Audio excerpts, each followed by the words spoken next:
perspective, I suppose. Did the referee miss a red card a couple of minutes before that with Gareth Bale and John O'Shea?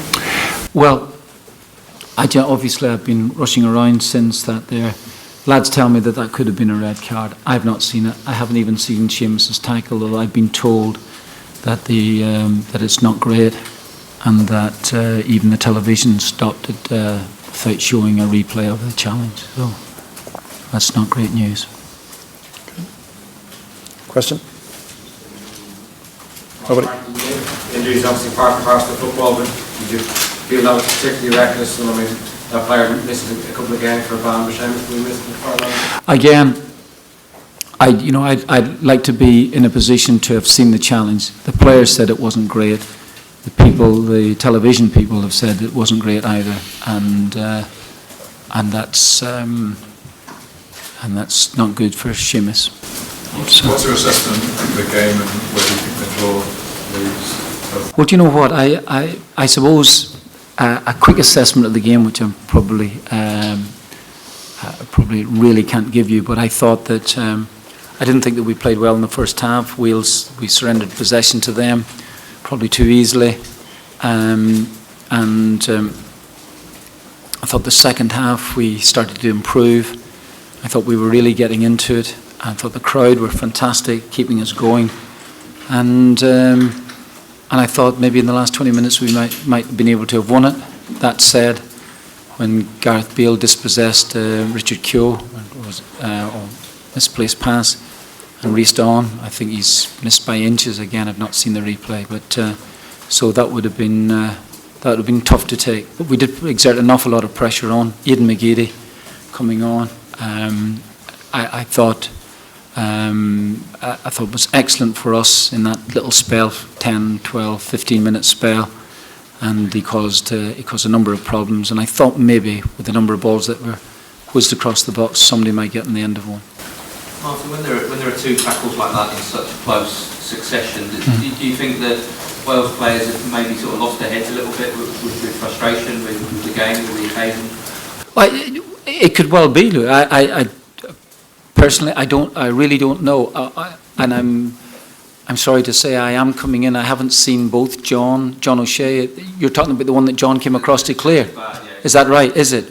Well, John has. I've seen John's injury in there, and he's got some stud marks there on his ankle, and but I haven't seen the replay.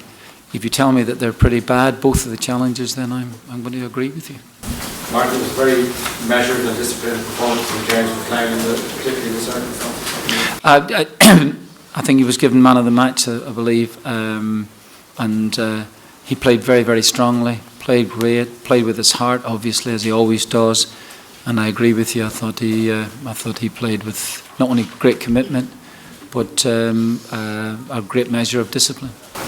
Martin, you looked at this 2 points dropped to 1 point game.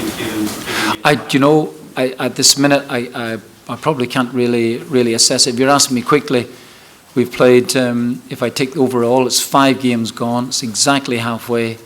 And if you'd said to me two games at home, 3 away, and we would have 11 points in the board, I probably would have taken that. No, I wouldn't probably would have taken that. I would have taken that. But I don't think, for instance, Serbia won tonight. Austria have won, who are not out of it, and you wouldn't call Wales out of it either. I suppose the point is that Wales didn't gain any ground on us tonight. We still have to go there, of course, and I think that they are capable of winning matches themselves. But I did say at the beginning, way at the very start of the competition after Belgrade, that anybody who finishes in front of Serbia will probably win the group. But teams will definitely take points of each other still. And with Austria winning tonight, it keeps them well in it. Martin, what happened to James McCarthy before kick-off for you to make such a late change? James, I think he was overstretching as well. He was wanting to try and he had trained the last couple of days. I suppose, like everything else, training. I think it's 19 days since he was feeling those twinges, and he thought he was going to be okay with a couple of days he's done. I suppose, like everything else, you feel that